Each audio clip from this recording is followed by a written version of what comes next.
بسم اللہ الرحمن الرحیم۔ السلام علیکم ورحمۃ اللہ وبرکاتہ۔ امید کرتا ہوں آپ سب لوگ خیر و عافیت سے ہوں گے، اور اللہ تعالیٰ سے میری دعا ہے اللہ تعالیٰ مجھ سمیت ہم سب کی دینی اور دنیاوی دونوں مشکلات کو آسان فرمائے، آمین۔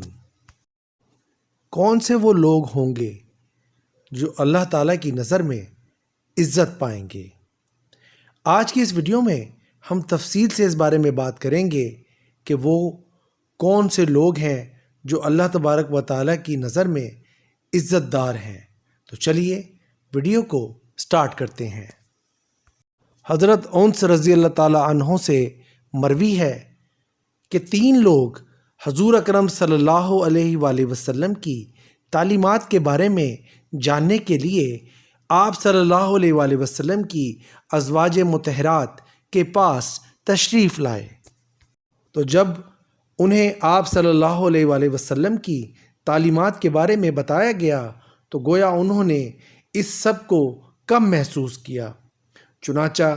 انہوں نے کہا کہ نبی اکرم صلی اللہ علیہ وآلہ وسلم سے ہماری کیا نسبت؟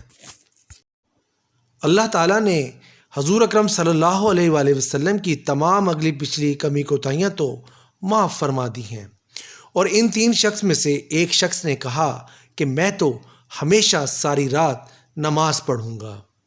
اور دوسرا شخص بولا کہ میں دن کے وقت ہمیشہ روزہ رکھوں گا اور افطار نہیں کروں گا،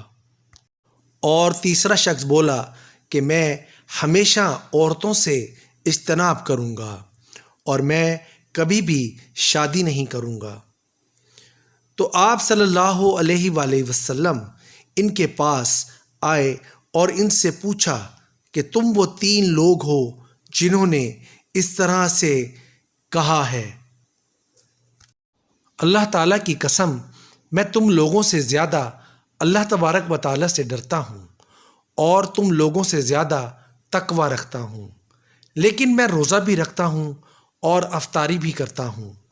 رات کے وقت نماز بھی پڑھتا ہوں اور رات میں سوتا بھی ہوں،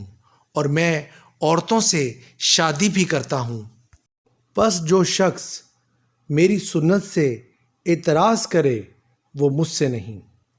حضرت مقداد رضی اللہ تعالیٰ عنہ سے مروی ہے کہ انہوں نے حضرت محمد صلی اللہ علیہ وآلہ وسلم کو فرماتے ہوئے سنا کہ اللہ تعالیٰ روح زمین کے ہر شہر، ہر بستی، ہر گاؤں اور ہر گھر میں کلمہ اسلام داخل فرما دے گا، خواہ اسے عزت کے ساتھ قبول کر لے یا وہ ذلت کے ساتھ زندہ رہے۔ وہ لوگ جن کو اللہ تعالیٰ عزت عطا فرمائیں گے تو ان لوگوں کو اللہ تعالیٰ اس کا اہل بنا دے گا، یا ان لوگوں کو ذلیل کر دے گا تو وہ لوگ اس کی اطاعت اختیار کر لیں گے، اور مزید فرمایا کہ دین سارا کا سارا ان کا ہو جائے گا۔ تو یہ تھی میری آج کی ویڈیو، امید کرتا ہوں آپ کو پسند آئی ہوگی۔ آخر میں چلتے چلتے اللہ تعالیٰ سے دعا ہے اللہ تعالیٰ مجھ سمیت ہم سب کو حضرت محمد صلی اللہ علیہ وآلہ وسلم کی سنت پر چلنے اور اس پر عمل کرنے کی توفیق عطا فرمائے، اور اللہ تعالیٰ سے دعا ہے اللہ تعالیٰ ہم سب کے کبیرہ اور صغیرہ گناہ معاف فرمائے، ہم سب کو دنیا اور آخرت کی ہر نعمت سے نوازے، اور اللہ تعالیٰ ہم سب کو اپنے حفظ و امان میں رکھے، آمین ثم آمین یا رب العالمین۔ نیکسٹ ویڈیو تک کے لیے دیجیے گا اجازت، اللہ حافظ۔